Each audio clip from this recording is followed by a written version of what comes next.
April 6, 1933. You unfold the morning newspaper, and the headline rearranges your life in 6 words. Hoarding of gold.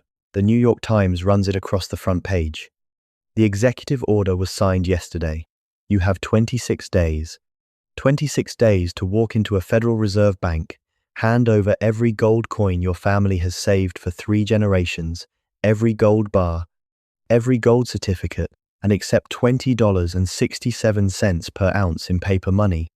Paper money issued by a government that just shut every bank in the country 3 weeks ago. Paper money backed by a central bank whose gold reserves have already fallen below the legal minimum required to keep printing it. If you refuse, you face $10,000 in fines, 10 years in federal prison, or both. $10,000 in 1933, that is roughly $249,000 today, for the crime of holding the money Americans had carried in their pockets their entire lives. This is not a thought experiment. This is Executive Order 6102, signed by Franklin Delano Roosevelt on April 5, 1933.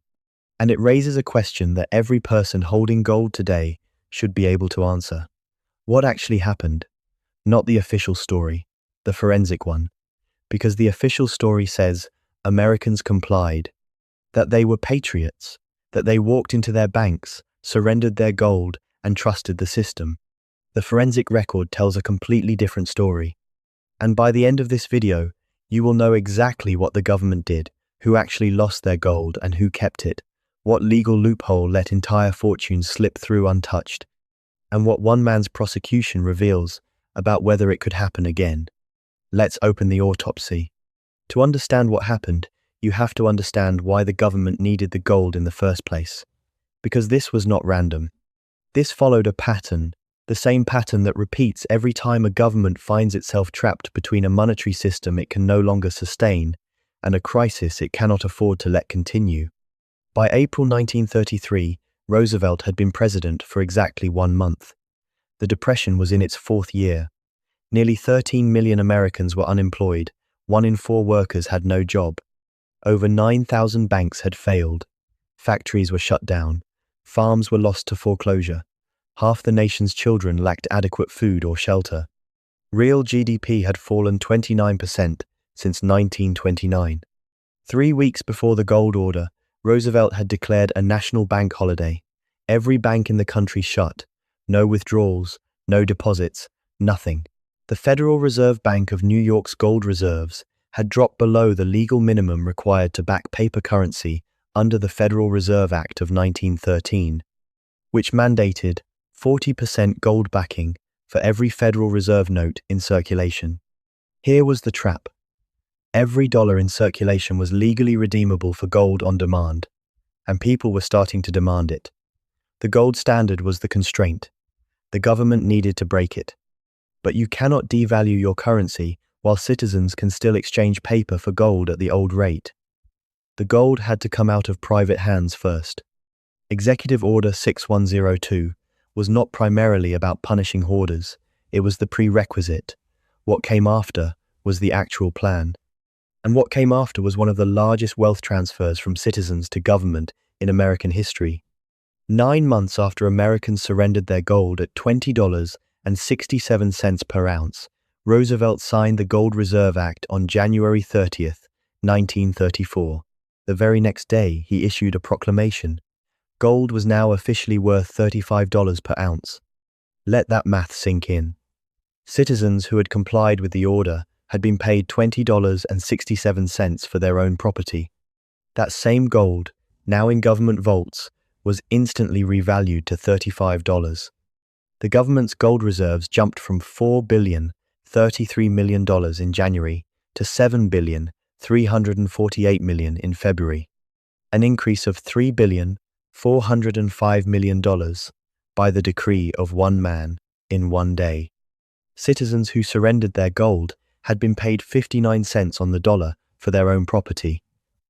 The gold they handed over became worth 69% more the moment the government had it. And $2 billion of that windfall profit was immediately funneled into a new exchange stabilization fund, controlled exclusively by the Treasury. operating without Federal Reserve approval to manage the dollar's value on international markets. This was not a rescue. This was a mechanism. Collect the gold at one price, revalue at a higher price, pocket the difference, use the profit to fund government operations. The citizens who obeyed the law subsidized it. The ones who understood what was actually happening acted differently. Now, the enforcement. The order threatened 10 years in prison and a $10,000 fine. Newspapers ran the story. Radio broadcasts framed surrender as patriotism. Bank posters went up everywhere. What actually happened? Exactly one person was ever prosecuted directly under Executive Order 6102 itself. 1. Frederick Barber Campbell, a 62-year-old Harvard law graduate and Wall Street attorney who had deposited 5,000 troy ounces of gold bullion at Chase National Bank. When he tried to reclaim his gold in September 1933, Chase refused to release it and turned him over to federal authorities. The judge ruled the executive order was technically invalid. It had been signed by the president instead of the Secretary of the Treasury, as the statute required. Campbell's gold was confiscated anyway. He never got it back. A handful of others were prosecuted under the follow-on orders. A jeweler named Gus Farber, caught selling gold coins without a license, arrested along with his father and 12 others. A family running a gold refining business under a fraudulent permit.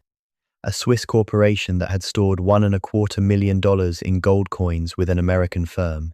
Total documented prosecutions in the entire United States, roughly 20 people. No home raids, no door-to-door searches, no systematic inspection of farmhouses, basements, or coffee tins buried in backyards. Every single documented prosecution involved someone who tried to sell, trade, or move gold through the financial system through institutions the government already controlled and got caught doing it. The government got its gold primarily from one source, the institutions it already had its hands on: banks, Federal Reserve member institutions, corporations with gold on their books. Entities that could not hide and had no choice. Now here is where the forensic record gets interesting. The order had a loophole. Actually, it had several, and they were large enough that entire fortunes fit through them. The first was the personal exemption. Every individual could legally retain $100 in face value of gold coins approximately 5 ounces. A family of 5 could hold $500 in gold, roughly 24 ounces, simply by distributing coins across every family member, including children. Accounts from the period describe grandmothers carefully keeping just under the limit in safe deposit boxes, entirely legally, for decades. The second was the numismatic exemption, and it was the one that swallowed the rule. The order exempted gold coins having a recognized special value to collectors of rare and unusual coins. It never defined what rare and unusual meant. It never specified who made that determination. It never published an approved list. Here is the detail that tells you how seriously the government took this loophole. The Treasury Secretary who oversaw implementation of the entire confiscation, William Woodin, was himself a serious coin collector. Some historians believe this was not a coincidence. The practical rule that emerged: no more than 5 coins of any single denomination and date in identical condition. Beyond that, any variation in date, mint, mark, or grade could support a collector's claim. A person could theoretically assemble a nearly complete set of $20 double eagles and $10 eagles and hold them legally as a collection. In 1954, 20 years later, the Treasury formally expanded the definition to include all United States gold coins minted before April 5, 1933. They retroactively legitimized what millions of Americans had already been doing for 2 decades. The government essentially admitted the exemption had been unenforceable from the start. The third method was foreign storage. The order applied to gold within the continental United States. Wealthy Americans had gold shipped to banks in Switzerland, France, the Netherlands, Belgium before the deadline. When gold ownership was restored in 1974, coin dealers opened offices in Brussels, Paris, and Zurich specifically to source American gold coming home. That gold had been sitting in European vaults for 40 years, waiting. The fourth method required nothing at all, just silence. The Americans who simply kept their coins at home, buried them on their property, or stored them somewhere the government could not see, they were never found. Rural populations were entirely beyond enforcement reach. No evidence exists of a single prosecution originating from a farming community, not one. If you're watching this and realizing the story you were told about 1933 is missing most of its chapters, hit that subscribe button.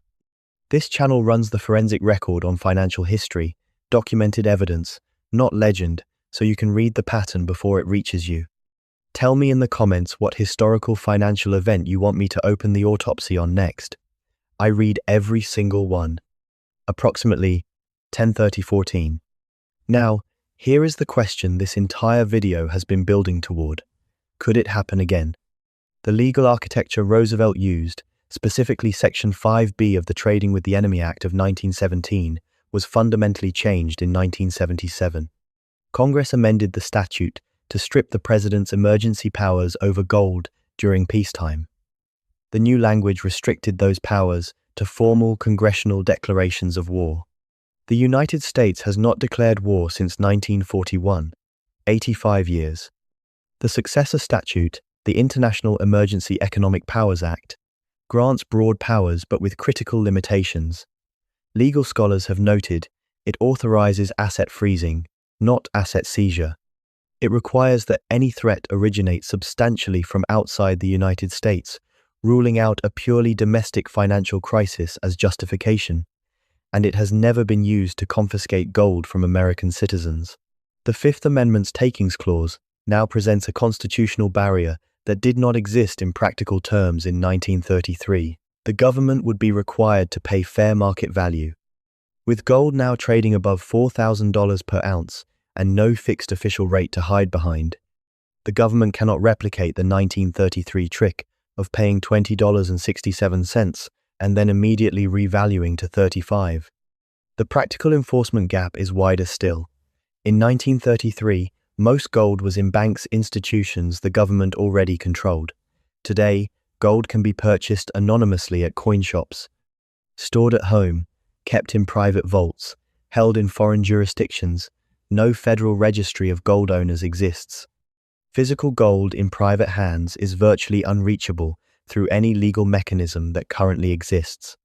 But here is what could happen, and this is the part most people in the gold community have not thought through carefully enough. The realistic modern threats are not confiscation, they are taxation. Congress could raise the collectibles tax rate or impose a windfall profits tax on gold gains.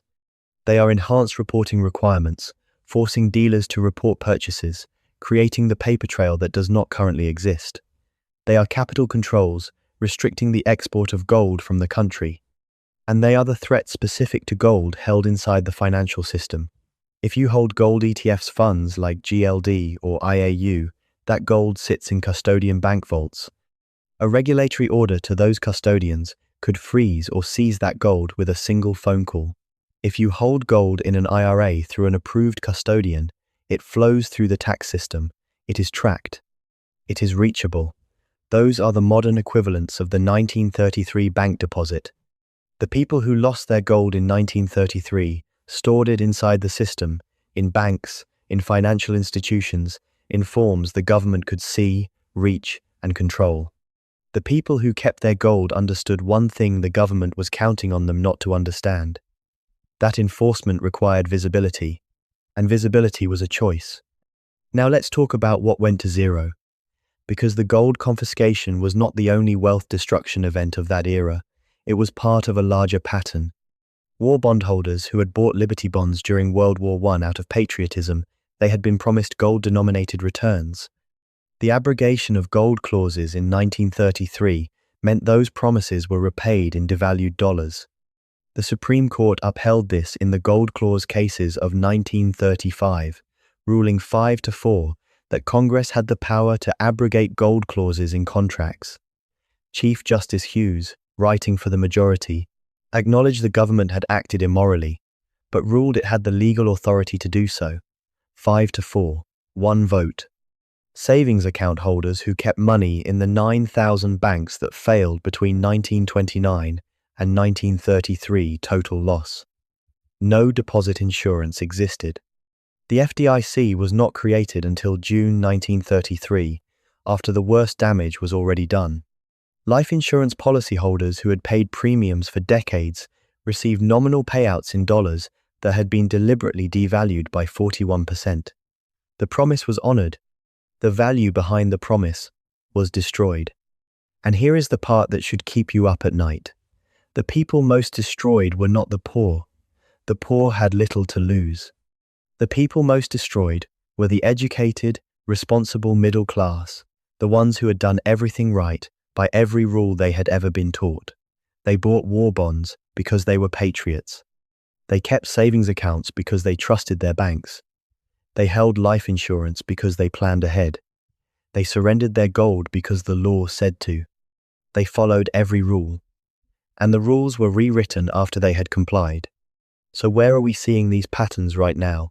Central banks purchased over 1,000 tons of gold in 2022, over 1,000 tons in 2023, over 1,000 tons again in 2024, a new record high of 1,089 tons, despite gold prices being 33% higher than in 2022, 3 consecutive years above 1,000 tons. That is double the pace from just a decade earlier. Poland's central bank led 2024 purchases with 90 tons. Its governor, Adam Glapiński, stated publicly that gold purchases make Poland a more credible country. China, India, Turkey, Czech Republic, Kazakhstan, all expanding reserves aggressively. 81% of central banks surveyed by the World Gold Council expect global gold reserves to increase over the next 12 months. The highest conviction level ever recorded. United States debt to GDP ratio stood at 124% at the end of 2024, up from 35% in 1970. The Congressional Budget Office projects it will exceed 155% by 2055. Annual interest payments on the national debt now exceed $1.2 trillion, more than Medicare, more than national defense. These are not the actions of institutions confident in the long-term stability of paper currency. These are the actions of institutions positioning for a scenario they are not discussing publicly. The same scenario that played out in 1933, when a government trapped between a monetary system it could not sustain and a crisis it could not afford, took the gold first and changed the rules after. The forensic record from 1933 comes down to 4 lessons. 1. The government did not need to raid homes. It only needed to control the institutions where gold was already stored. The gold the government could see was the gold the government could take. 2. The legal exemptions were wide enough to drive fortunes through. The numismatic exemption alone rendered the order unenforceable against anyone who understood it. 3. The confiscation was not the goal, the revaluation was. The government needed the gold out of private hands so it could change the price without citizens capturing the upside. Citizens were paid 59 cents on the dollar for their own property. 4. Enforcement required visibility. Every documented prosecution involved gold inside the financial system. Physical gold in private hands held quietly, outside institutional reach was never successfully confiscated, not once. The question today is not whether the government could issue another Executive Order 6102. The legal barriers are substantially higher. The constitutional protections are substantially stronger. The enforcement mechanisms are substantially weaker. There is no gold-backed currency to protect, no monetary motive remotely comparable to 1933. The question is whether you understand the difference between gold the government can see and gold the government cannot. Because that distinction, that single distinction, is the entire lesson of 1933. The next video opens the autopsy on a question that came directly from the comments. What actually happens to gold during a live hyperinflation? Not in theory. The documented, street-level record from Weimar Germany, what people actually used as money when the currency died, and why it was not what most people expect. Subscribe so you do not miss it. And remember what the forensic record from April 1933 actually shows. The people who lost their gold trusted the system to hold it for them. The people who kept their gold trusted nothing but the gold itself. and said nothing to anyone. The pattern has not changed. Only the instruments have.